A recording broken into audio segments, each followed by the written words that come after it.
this must be Black Friday. Ooh, I've never been to a Black Friday like this. Ooh, but the deals that are on Black Friday now aren't worth. Ooh, skateboard! They're not worth this. So maybe they should have to take a test before they're allowed to breed. Looks like Martha Stewart threw up in here. And I love Martha Stewart, so don't do that. Like, obviously he knows Santa isn't real, but he's just trying to keep some kind of spirit and, like, you know, hope alive. Which is like, what's the harm in that? Please, listen. English. I knew it. That all happened in one day? Oh, Jesus. Everyone's freaking out. You're stupid. See, if you didn't make that stupid ass speech, you probably could have got them. But no, you gotta announce what you're doing. Stupid. Hey. Yep. Hey you guys, welcome to Kima's Never Seen It. I'm Kima, and today the movie we're going to be talking about is Krampus. If you have never been here before, I take movie suggestions based on movies I've never seen, which is basically every movie ever created. I watch it, I give a quick synopsis, and then I give my review and what I think about it. Will mine differ from yours? Probably. But if you've never seen this movie, I'm putting a big spoiler alert right here because we're about to get into it. Now that we got that out the way, let's get into what this movie's about. It's based on the DVD cover summary. When his dysfunctional family clashes over the holidays, young Max is disillusioned and turns his back on Christmas. Little does he know, this lack of festive spirit has unleashed the wrath of Krampus, a demonic force of ancient evil intent on punishing non-believers. All hell breaks loose as beloved holiday icons take on a monstrous life of their own, laying siege to the fractured family's home and forcing them to fight for each other if they hope to survive. I keep wanting to call this movie Krampus. I really don't know why. It's spelled Krampus, but I keep saying Krampus, so I'm trying really hard to say it right. But to start off with the movie, we start off with Max. He actually got into a fight during like one of those Christmas plays. He was in it. He got into a fight with another kid. So him and his family go home. So we meet Max. We meet his sister Beth, we meet his mom Sarah, we meet his dad Tom, and we meet his grandma Omi. And I think Omi means grandma, I'm pretty sure. So I guess the fight broke out because some of the older kids, or one of the older kids, was telling the younger kids how Santa isn't real, it's just a cash money grab and all this kind of stuff. And that irritated Max because he didn't want it ruined for the little kids. He wanted them to still believe and have the spirit. So that's why he got into a fight. It looks like Max is trying to keep the holiday spirit alive and like keep all these traditions going and doing all this stuff for Christmas, but no one else is really interested except for his grandma. Omi is in there and she's starting to do stuff with him, but everybody else, they could not care less about doing anything festive. And then later that night, some of the relatives are coming. I think this is Sarah's family. And we meet Linda. We meet her son, Howie Jr. We meet Howard, who's the husband. We meet both of their daughters. We have Stevie and we have Jordan. And then we meet Aunt Dorothy, who wasn't invited but got dragged along. Oh, and there's also a dog that they have and a baby they left in the car. So based off of that, just a little bit, I can already gather they're a nightmare. They're pretty awful, but it's family, right? But they all come together and they're about to have dinner. And again, they're a nightmare. That part of the family is a nightmare. They're complaining about the food, talking about, oh, you keep making things that we can't pronounce or spell. And the mom, Sarah, is just like, well, why don't you stop eating mac and cheese and hot dogs together? Sorry for trying to widen your palate. They're just, it's just irritating.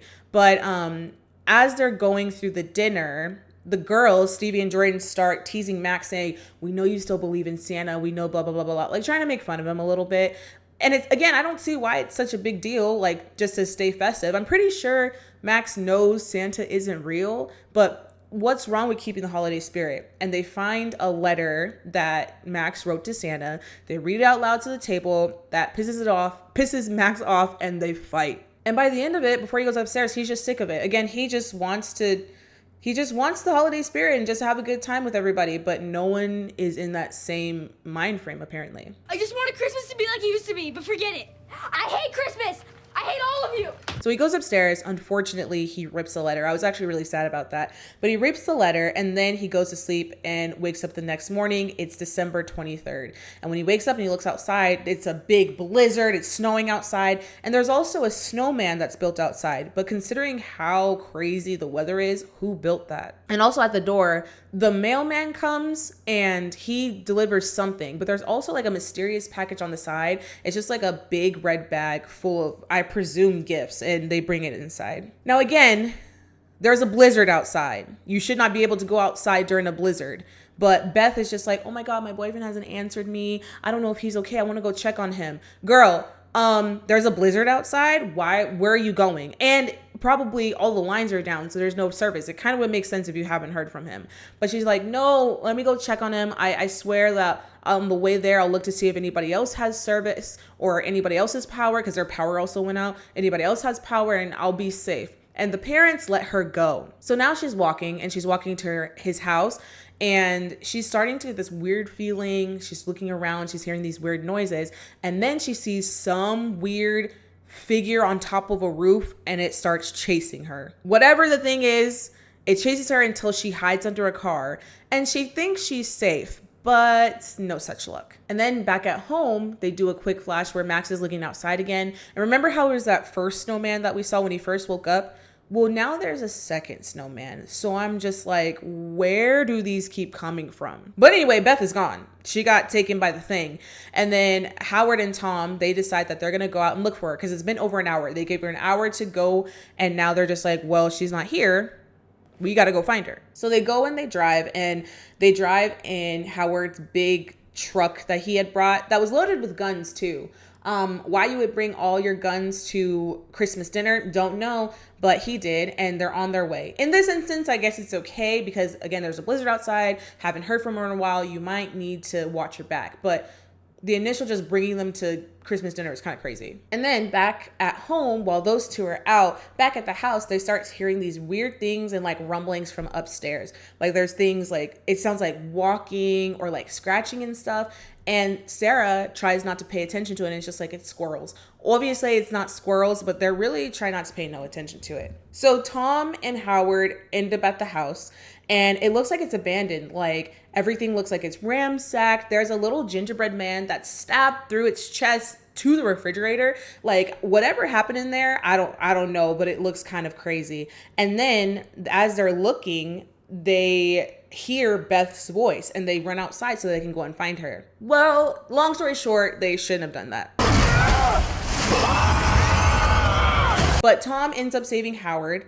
And unfortunately, whatever that thing was, I'm assuming it's the same thing that got Beth. Whatever it was destroyed the car. This big ass truck destroyed the entire thing. So now they have to walk back to the house. And when they do, they see that Howard has been bitten, like his leg has been bitten up. They don't have their truck anymore, and they just can't fathom what's going on. So everyone's freaking out because, again, this man got bit, the car is destroyed, Beth is still gone, but they're just like, you know what? There could be no good out of going out of this house again. So let's just stay in here. Hopefully the storm will roll over and then we can go find her or find shelter somewhere else. So now everybody's asleep and everything's fine. They still have their electronics going on, and one of them, I think it was like an iPad or something, one of them's playing music and it eventually goes off, the battery dies. And when that happens, we notice something coming from the chimney and dangles down a gingerbread man. Now, who wakes up to find this? Howie Jr. And instead of waking somebody up being like, guys, what is this? What's going on? This little boy goes over, grabs the gingerbread man and eats it, and it comes alive. So now he's gone. And everyone's freaking out. They don't know what's going on. They don't know what's happening. And then Omi decides to tell the story of Krampus. So she basically goes over what Krampus is. Krampus, like the DVD cover summary said, it's this demonic kind of spirit that goes after people who basically don't believe in the holiday spirit, don't believe in Santa, all that kind of stuff. People who have lost faith in that, it goes after them to bring them down to the underworld. And apparently Omi has experienced this before with her family. She was a little kid. Her family, like the adults and stuff, obviously didn't really care for the holiday spirit. And because of that, that got her down from actually wanting to celebrate as well.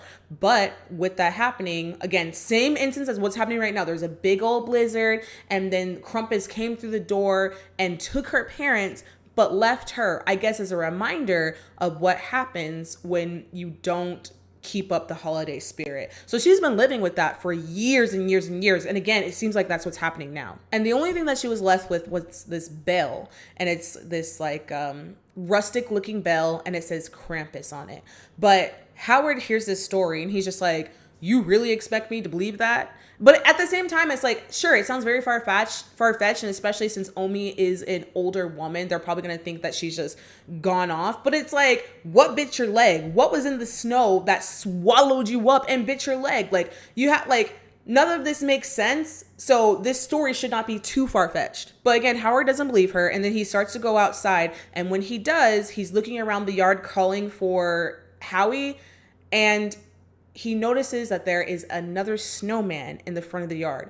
Turns out that's Howie. So I guess as Krampus or whatever at this point is picking him off, as that's happening, they turn into snowmen in the front yard, which is very, very interesting. But hey, now we're going to go to Christmas Eve. That all happened in one day, but now it's Christmas Eve. Now they're trying to make a plan to leave. I believe that they're just like, once the blizzard has died down a little bit, we're gonna head to the mall in their shelter. If that's closed, we're gonna head to the police station. We're gonna get out of here. We gotta get out of here. But little do they know, they're not going anywhere. And the girls, Stevie and Jordan, they decide to, I guess, scour the house, and they start to go upstairs, and they hear a voice. Now they hear a voice that sounds like Beth and is responding back to them. Obviously it's not Beth. We know that, but and they go upstairs and find themselves in a little bit of trouble. Now there's this montage of toys and gingerbread man trying to like kill them and like all this kind of stuff. I'll be honest, this section of the movie, I personally didn't like it. I thought it was really ridiculous.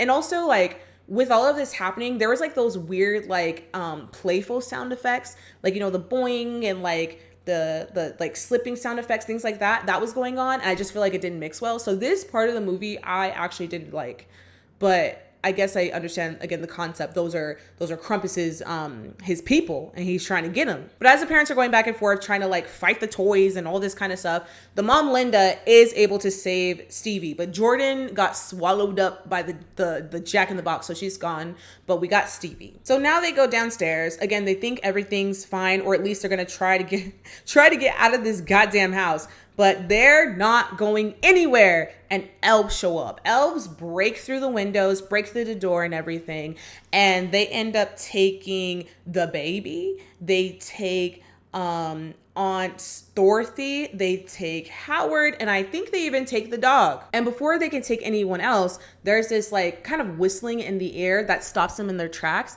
and then they all end up running out the house, and then big boy Krampus comes out. Now, they've already made this pact that they're about to leave, so they're just like, everyone hold on to each other, we're running out the door. And as they're about to do it, they notice that Omi isn't with them. So Tom, that's his mom, he's about to go back and like save her, but Max is just like, I think she's trying to sacrifice herself to save us. So they end up leaving. Omi stays, and she gets taken over by, she's face to face with Krampus, and he gets her while everybody else is running away. So now we have Tom, Sarah, Stevie, Linda, and Max. They're all being hunted at this point, but they're all linked together. They're running to get away. The first person to go is Tom. He kind of gets caught up because he has some of Howard's guns, and he's trying to shoot at the things in the ground, but it's not really working. He's just like, y'all run without me. I'm going to try to ward them off as much as I can while you guys get a head start. And he ends up getting swallowed in the snow. And next, we have Linda. She also gets swallowed up by the snow. This part actually is really, really sad because she's calling for Sarah to help her, and Sarah barely looked at her. So I don't know. But Linda's gone. Sarah puts the kids, Max and Stevie, in the car because they were going to get the sled car and drive away. She puts them in the car, and she's just like, this is it for me, guys. I'm so sorry. She gets swallowed up by the snow. Then the two kids are in the car. Stevie gets taken by the elves, and then it just leaves Max, just him by himself. He doesn't get taken by anybody. Now, after they take Stevie, the elves go away, everything's gone, and he finds the bell, the Krampus bell, on the ground. So he's thinking the same thing that happened to Omi, where she was the last one who was left, happened to him. And now he's just all alone, and it's just going to be, I guess, this repeating cycle. But he ends up walking alone in the snow, and he ends up finding and being face to face with Krampus. And he's just like, listen, I just want my family back. Give me my family back. And he throws the bell at Krampus. the bell sinks into the snow, and this big portal under earth thing opens. When that happens, the elves actually have Stevie, and they're about to like throw her in, but Max is just like, no, like, please, like, you can take me, just give my family back, like, as long as they come back, you can take me, it's okay. And again, he's face to face with Krampus trying to make this deal, but Max, you don't make the rules here. Krampus, well, not Krampus, but the elves throw Stevie in there and throws Max in the portal too. So not only was he going to sacrifice himself, he could have either just stayed alone or he just dies with them all, because he wasn't getting the family back. He doesn't make the rules here. But then once that happens, oh look, he wakes up in bed. He looks outside. There's no crazy blizzard, no weird snowmans, no nothing like that. So it turns out this was a dream. And he goes downstairs, and he's in relief. But he goes downstairs. He sees everyone. I guess at this point it's Christmas Day. He sees everyone, and everyone looks happy. They're opening gifts. Everything looks great. And then Omi gives Max his gift. It's this little box. He opens the gift. You know what that gift was? It was the Krampus bell. Turns out, wasn't a dream after all. They all got. And now they're just eternally in a snow globe amongst many other snow globes that Krampus has in his house or wherever they're at. And that's just where they are. So I guess they didn't die, but that's the end of the movie. So I'm not gonna lie, that was a twist I did not expect. I really expected to be like, oh, I just had a dream. Everything's fine. Nah, they're gone. They're all gone. And this movie got a 67% on Rotten Tomatoes. Now, let me tell you, I actually enjoyed the end of the movie. The beginning wasn't too bad. There was actually some funny parts in this movie. The part that really, really ruins it for me is that whole like toy and elf montage of where they're like taking the family or like eating and stuff. Like the different weird like sound effects that they were using for it. And just like, I don't know. I think that part in itself brought the whole movie down. So I'll agree with 67. If it wasn't for that part, and maybe that part was a little better in my eyes, I would probably rate it higher, because I actually really enjoyed the ending of the movie. But that part itself I just didn't feel it. But what do you think? Have you guys even seen this movie? It was recommended to me in my personal life. It was recommended to me on TikTok as well. And I was just like, okay, yeah, I'll go ahead and check this out. But what do you guys think? Have you seen it? Do you like it? Are there other Krampus movies, or is this the only one? But that's the end of my video. Thank you all so much for tuning in this Thursday to check it out. If there's something you agree with, you don't agree with, you want to see how good I did, or you have any movie suggestions for movies I should watch in the future, please leave a comment down below. Don't forget to like, subscribe, share, comment, tell everybody you know about my channel, do all the YouTube stuff, but also follow me on social media. Kima's Never Seen It on Facebook, Instagram, Twitter. Nope. Facebook, Instagram, Blue Sky, TikTok, and Kima's Never Seen on Twitter. And I said this on my video where I watched Miracle on 34th Street. Go ahead and check that out if you haven't already. But it is the season of gratitude and appreciation. But you guys know I do that every video. So expressing all of my gratitude and appreciation for you for tuning in. If you come here week to week, if you just got here, regardless of what your story is, you found me, you're here, and I hope you enjoyed the video. I have more back there though, so go ahead and check those out too. But that's the end of my video, and I will see you guys back here next Thursday. Bye.